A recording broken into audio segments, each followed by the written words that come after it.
Անցած տարի առանց վարորդական իրավունքի մեքենա վարելու 56,000 դեպք է արձանագրվել։ 2023-ին այդ ցուցանիշը 38,000 էր։ Առանց վարորդական վկայականի տրանսպորտային միջոց վարելը նախատեսում է տուգանք։ Ստացվում է, որ սանկցիաներն արդյունավետ չեն։ Փոխնախարարը հայտնեց, թե կան դեպքեր, երբ վարորդները զրկվելու են վարորդական իրավունքից։ Նրանք ևս համարվում են վարորդական իրավունք չունեցող։ Շատերը 1 տարին լրանալուց հետո չեն վերականգնում տրանսպորտային միջոց վարելու իրավունքը եւ կրկին մեքենա են վարում ու խախտումներ կատարում։ 25,000 դրամ, երբ որ կարձանագրվի, տվյալ խախտումը, վճարելով շարունակում են կատարել իրավախախտումը, ինչով շատ բարձր հանրային վտանգավորություն են ստեղծում փաստացի առանց վարորդական իրավունք ունենալու վարելու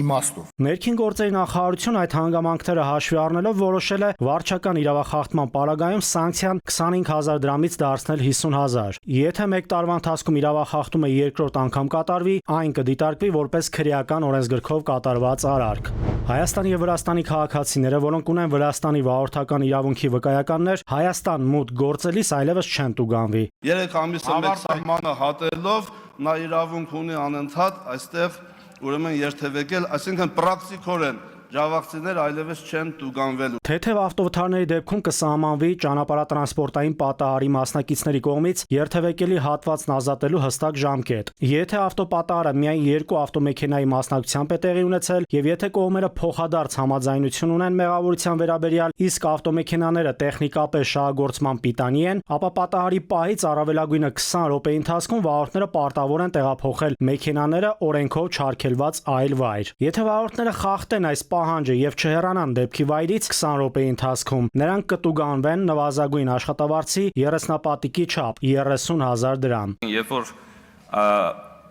բախումը կամ վթարը այն աստիճանի ուժգին կլինի, որի արդյունքում ինչ որ բաներ պետքա դուրս թռնեն ավտոյից, ծուխ գնա բան եւ այլ, բնականաբար